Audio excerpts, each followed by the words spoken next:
ज़्यादातर हम मूंग दाल की कचौरी बनाते हैं, हलवाई वाला वो टेस्ट नहीं आता है। मूंग दाल की कचौरी केवल फूलती नहीं है। तो आज मैं आपको हर वो टिप्स और ट्रिक्स बताऊंगा। इस तरह से आप मूंग दाल की कचौरी बनाएंगे ना, बहुत ही ज़्यादा टेस्टी बनेगी और एकदम फूली फूली बनेगी। चलिए रेसिपी शुरू करते हैं। और इस कचौरी को आप बिना फ्रीज से महीनाभर स्टोर करके भी रख सकते हैं। और कचौरियां देखिए कितनी जबरदस्त फूली हैं। अगर आप सीखने रहते हैं, वीडियो को बिना स्किप के लास्ट तक जरूर देखिएगा। सबसे पहले आपको यहाँ पे मूंग दाल चाहिए होगी, तो यहाँ पे धुली मूंग दाल का यूज किया जाता है कचौरियां बनाने के लिए। तो दाल को आपने एक बाउल में डाल देना है और अच्छी तरह से 2 से 3 पानी से दाल को धो लीजिए, ताकि बाहर से डस्ट वगैरह लगी है ना, वो अच्छे से निकल जाए। और दाल का जो वेट है वो 250 ग्राम है। इतनी दाल में आपकी कम से कम 25 से 30 कचौरियां बनकर तैयार हो जाएंगी। तो ये देखिए, दाल को मैंने धो लिया। धोने के बाद आपने इसको कम से कम 2 घंटे तक भिगो के रखना है। गर्म पानी में भिगोएंगे दाल जल्दी फूल जाती है। तो यहाँ पे कचौरी का डो लगा लेते हैं। यहाँ पे हम 500 ग्राम मैदे का यूज़ कर रहे हैं। आप मार्केट से बेट करवा के भी ला सकते हैं। तो 500 ग्राम मैदा लिया है। मैदे की जगह आप गेहूं के आटे में बनाना चाहें, गेहूं के आटे में भी बना सकते हैं। आधा चम्मच आपने इसमें नमक ऐड करना है। नमक को अच्छी तरह से मिक्स कर लीजिए। नमक थोड़ा बराबर होना चाहिए, इन कचौरियाँ खाने में फीकी लगती हैं। इसके साथ में आधा किलो मैदे में आपने 70 ग्राम यहाँ पे घी ऐड करना है। मैं देसी घी का यूज़ कर रहा हूँ, आप ऑयल डालना चाहें ऑयल भी डाल सकते हैं। और फिर आपने पानी ऐड करना है, तो नॉर्मल पानी का आपने यूज़ करना है। यहाँ पे अच्छी तरह से मिक्स कर लीजिए और थोड़ा थोड़ा पानी डाल के आपने देखिए इस तरह से डो लगाना है। जो अपने कचौरी का डो लगाना है ना, वो यहाँ पे सॉफ्ट होना चाहिए। जब यहाँ पे देखिए मैदा इकट्ठा हो जाएगा, फिर आपने इसको कम से कम 20 बार पटकना है इस तरह से, ताकि मैदे में जो खिंचाव होता है ना वो कम हो जाए और आपकी जो कचौरी है ना स्टफिंग अच्छी से हो पाए। थोड़ा आप इसको इस तरह से स्ट्रेच कर सकते हैं। ये देखिए, ऐसा करने से कचौरी बनाने के लिए जो डो है वो जल्दी तैयार हो जाता है। तो ये देखिए, यहाँ पे डो हमने लगा के तैयार कर लिया और बिल्कुल सॉफ्ट डो का यूज़ किया। अब आपने इसको बाउल में रखना है। थोड़ा सा ऊपर से ना घी या ऑयल लगा दीजिए इस तरह से, ताकि डो जो है यहाँ पे सूखे ना। और आपने 10 से 15 मिनट का इसको ना रेस्ट देना है। तो ऊपर से कवर कर दीजिएगा। और इसके बाद यहाँ पे ना स्टफिंग का मसाला बना लेते हैं। तो स्टफिंग का मसाला बनाने के लिए देखिए, यहाँ पे दाल को भिगोए 2 घंटे हो चुके हैं। गर्मियों में दाल जल्दी फूल जाती है। तो दाल का जितना भी पानी है वो सारा पानी आपने यहाँ पे निकाल देना है। अब आपने एक बर्तन में पानी बॉईल करना है और जो दाल है ना, इसको उबलते हुए पानी में डाल देना है। कम से कम आपने 5 मिनट तक इस दाल को थोड़ा सा ना बॉईल कर लेना है, क्योंकि इस दाल को ना ऐसे खड़ा खड़ा ही यूज़ किया जाता है कचौरी बनाने में। तो ऊपर से कवर कर देते हैं। 4 से 5 मिनट तक आपने इसको हल्का सा बॉईल कर लेना है। ऐसे करने से हमारी जो दाल है बिल्कुल यहाँ पे सॉफ्ट हो जाएगी। और इसमें ये देखिए साइडों में झाग वगैरह है ना, वो भी आपने अच्छी तरह से निकाल देनी है।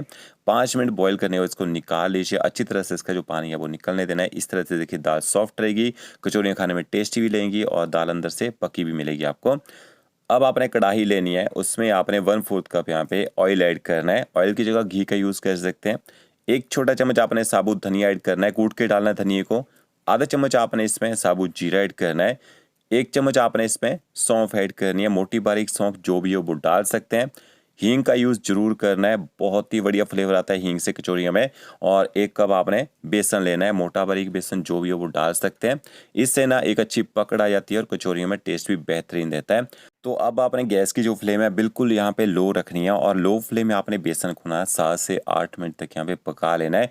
तेज गैस नहीं करनी है, नहीं तो बेसन में एकदम से कलर आ जाएगा और कई बार बेसन ना जल भी जाता है। और ये देखिए, इस तरह से आपने ना पलटा भी बीच बीच में चलाते रहना है, ताकि बेसन जो है हीट से यहाँ पे जले ना। तो क्या देखिए, यहाँ पे बेसन अच्छी तरह से मैंने पका लिया है। बहुत ही बढ़िया इसकी ना खुशबू भी आ रही है। अब आपने इसके अंदर ना मसाले ऐड करने हैं। तो आधा चम्मच आप इसमें नमक ऐड कीजिएगा। आधा चम्मच आपने इसमें हल्दी पाउडर ऐड करना है। 1 चम्मच भर के हम इसमें कश्मीरी मिर्च पाउडर ऐड करेंगे। वैसे तीखी वाला मिर्च पाउडर यूज़ किया था, बट हम यहाँ पे कश्मीरी मिर्च पाउडर ऐड कर रहे हैं। 1 चम्मच धनिया पाउडर, आधा चम्मच आपने जीरा पाउडर ऐड करना है। आधा चम्मच गरम मसाला ऐड करेंगे, गरम मसाला पाउडर। साथ में कसूरी मेथी ऐड करनी है। कसूरी मेथी को हल्का सा ड्राई रोस्ट करके थोड़ा क्रश करके डालिएगा। बहुत ही बढ़िया फ्लेवर देती है कचौरी के अंदर। मसालों को आपने बेसन के साथ अच्छी तरह से मिक्स कर लेना है। 30 से 40 सेकंड तक मसालों को भी आपने मीडियम टू लो फ्लेम यहाँ पे पका लेना है, ताकि इनका जो कच्चा टेस्ट है ना वो यहाँ पे खत्म हो जाए। तो देखिए, मसाले हमने पका लिया है।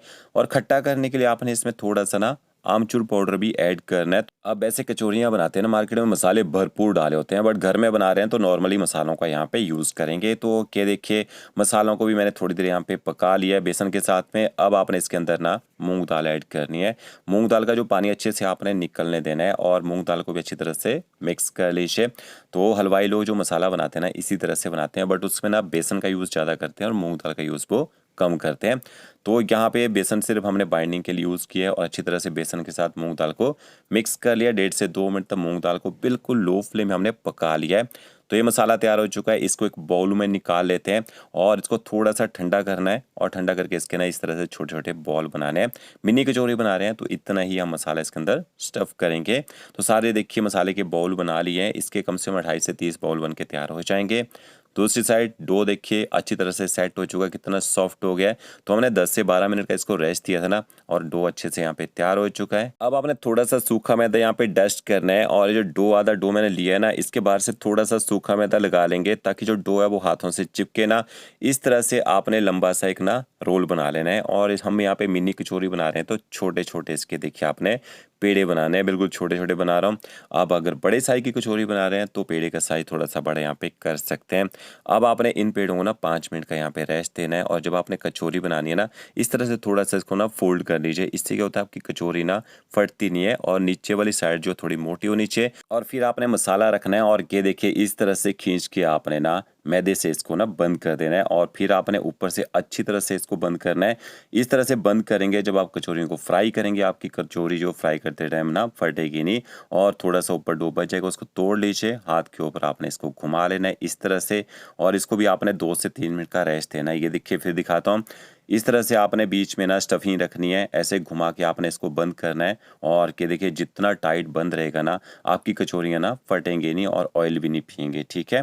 तो सारी कचौरियाँ आपने ना इसी तरह से बनानी है, हाथ पे घुमाने और थोड़ा सा ना बाहर से सूखा मैदा लगा देते हैं ताकि देखिए यहाँ पे कचौरियों के पेड़े हमने बना के तैयार कर लिए हैं। अब आपने 5 मिनट का रेस्ट देने के बाद आपने कचौरी को इस तरह से देखिए प्रेस करना है। रेस्ट क्यों देते हैं, मैदा सॉफ्ट हो जाएगा और जब आपका मैदा सॉफ्ट होगा ना इस तरह से स्टफिंग जो चारों तरफ फैल जाएगी। तो ऐसे दबा के आपने इसको ना प्रॉपर सेट करना है और ये देखिए ऑयल का टेम्परेचर फ्राई करने के लिए बिल्कुल कम होना चाहिए। अगर आप तेज़ गैस में फ्राई करेंगे बाहर से ना थोड़े से बबल्स जैसे आ जाते हैं, वो भी नहीं आने चाहिए कचौरी में, उसकी पूरी शाइनिंग खत्म हो जाती है। और ये देखिए इस तरह से आप इनको ना दबाते चाहिए। जितनी कचौरियाँ ऑयल में फ्राई करने के लिए आती है ना उतनी आपने डाल देनी है और बीच में सेंटर में आपने ना इस तरह से देखिए एक स्पाइडर रख देना है ताकि नीचे वाली कचौरी सेंटर में रहती है ना वो गैस की हीट से जले ना। और मेन बात यहाँ पे टेम्परेचर की होती है, जब तक कचौरियाँ ऑयल के ऊपर घूमना शुरू नहीं होंगी आपने ये देखिए आपको दिखाता हूँ गैस की जो फ्लेम है बिल्कुल कम रखनी है। जब ये कचौरियाँ ऑयल के ऊपर घूमना शुरू हो जाएंगी अपने आप ये फूल जाती हैं और अपने आप जब फूल जाते हैं ना फिर आपने गैस की जो फ्लेम है ना वो मीडियम कर देनी है। इनको ना पलटी करते रहना है, ठीक है, बीच बीच में। और जब तक आपकी ये कचौरियाँ फ्राई हो रही हैं तब तक दूसरी जो जितनी कचौरियाँ का डो बचा है ना उसकी कचौरियाँ स्टफिंग करके रख लीजिए। कि देखिए बहुत ही बड़ी यहाँ पे कलर आया, पहला बैच था और जो दूसरा बैच है ना 15 मिनट इसको रेस्ट दिए थे और अब दूसरे बैच में जो जितना ज़्यादा रेस्ट दिया था ना हमने पेड़ों को, देखिए कितनी ज़बरदस्त फूली है। तो इस तरह से कितनी सारी कचौरियाँ इतने से मैदे में बन के तैयार हो चुकी हैं। इनको आप बिना फ्रीज से स्टोर करके भी रख सकते हैं, आप कचौरी चाट बना सकते हैं। इस तरह से इनको चाय के साथ सर्व कर सकते हैं और इनको बंद डिब्बे में स्टोर करके भी रख सकते हैं। तो फ्रेंड्स वीडियो अच्छा लगा होगा लाइक शेयर कमेंट जरूर कीजिएगा। ओके फ्रेंड्स, मिलते हैं नए वीडियो के साथ। Thank you.